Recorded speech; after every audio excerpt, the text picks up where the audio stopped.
Sacco and Felice, New York and New Jersey's premier attorneys at law. Their team brings decades of experience across a wide range of practice areas. Whatever life brings, they're your legal team. From everyday matters to complex cases, they've got you covered with the experience you need and the results you want. Because when life gets complicated, they make it simple. SaccoFelice.com. SACCOFILLAS.com. 2 C's, 2 L's. Katz and Cosby, entertaining and informative on the Red Apple Podcast Network. Well, of course, everybody now wondering what the deadline with President Trump. Now we're just a little over 2 hours away. So what's going to happen tonight? And what about threats to the homeland? And what about some of the people who are already here in our country? Well, joining us now is Charles Marino. He's a former Homeland Security Department advisor, also former Secret Service agent. Charles, your thoughts, first of all, how big are the threats to the homeland right now, and especially as we're heading into what could be a very pivotal night in the war?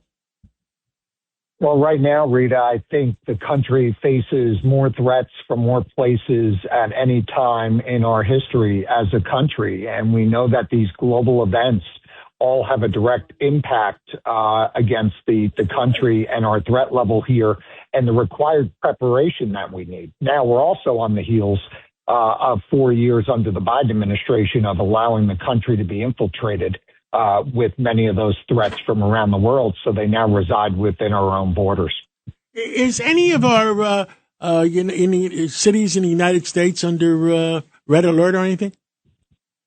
Well, we don't do the colors anymore. I actually helped transition to the new system that we use, the National Terrorism Advisory System. An elevated bulletin has not been issued by the Department of Homeland Security.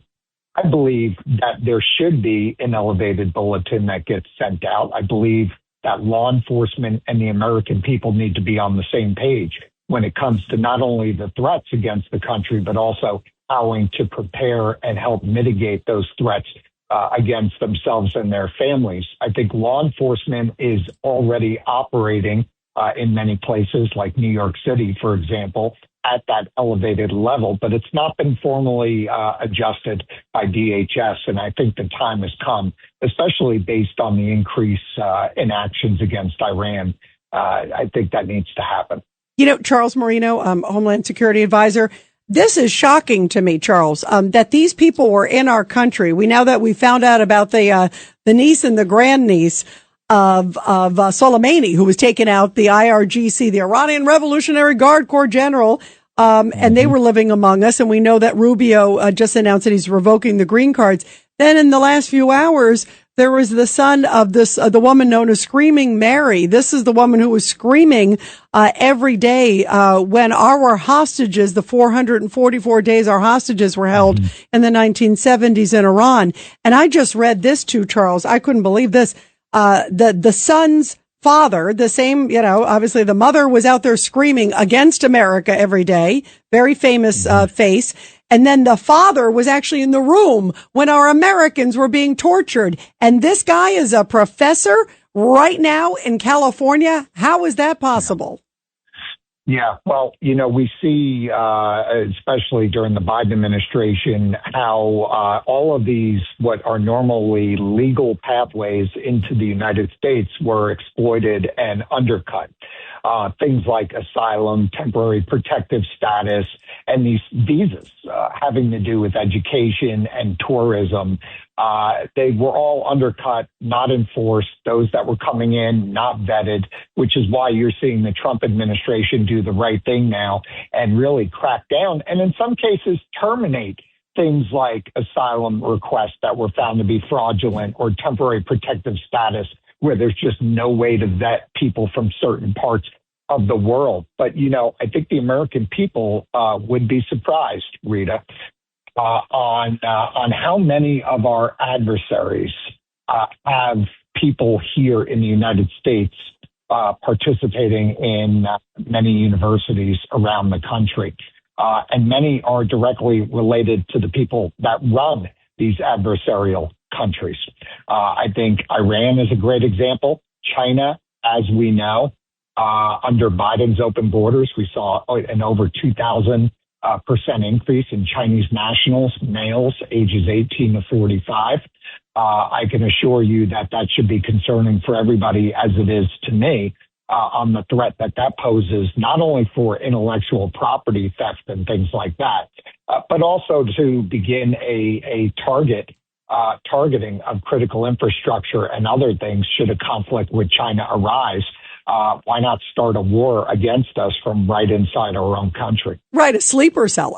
Judge Weinberg. See, I think you're exactly right, Charles. And I'll tell you what troubles me. Why are we still allowing the Chinese to buy land near our military bases? Why are we still training engineers at our great universities for the Chinese to exploit them, to use them here, or to go back to China and use their knowledge against us? Why are we doing these business deals with them that allow them to have total control of our need for chips when they're threatening Taiwan? Why do we allow this? They're in a state of war against us. What does it take for us to recognize that and to do something about it? Well, and let me ask the question this way. How easy is it for one of us to go visit China or go visit Russia? Do they not secure their borders? Do they not enforce their immigration laws? Of course they do. The United States is one of the most lax countries in the world when it comes to our actual border security and immigration laws. And that needs to be changed. We're seeing big changes here under the Trump administration, and rightfully so. You can't have anything close to Homeland Security without a secure border and enforcing the laws of this country.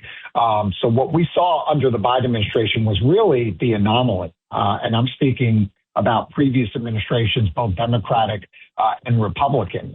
Never did you see anyone walk away from their federal responsibilities of protecting this country the way the Biden administration did. I agree. And none of them have been held accountable. And yet today they're talking about, the Democrats are talking about impeaching Trump. Mayorkas sailed through. They knew what they were doing. And to this day, no one on that regime, 20 million people plus coming into this country, have been held responsible. It's a travesty. The border was closed. We're safe. There's no problem. Right. With a smile. It's frightening. Yeah. Charles, thank you so much. We love you. Really appreciate it, Charles. Thank you. Rita. Thank you. Good to be with you both. Thank you. Thank you very much. This is Roger Stone for American Sovereign Bullion. Since 2020, the U.S. dollar has lost over 20% of its purchasing power. Meanwhile, gold continues to rise. Call 844-272-2428 or go to asbgold.com now to get your free gold and silver guide and learn how to protect your wealth with physical gold and silver delivered to your door or held in a gold IRA today. So go to asbgold.com now. Don't wait for the markets to drop. That's asbgold.com. Nobody wants to get catfished by dating profiles or big wireless carriers with hidden fees. Your one true match? Visible Wireless. It's one-line wireless with unlimited data and hotspot for just $25 a month, taxes and fees included. Now that's a green flag. And it's fully digital, so you can switch as fast as you swipe. Tap the banner to learn more. Terms apply. See visible.com for plan features and network management details.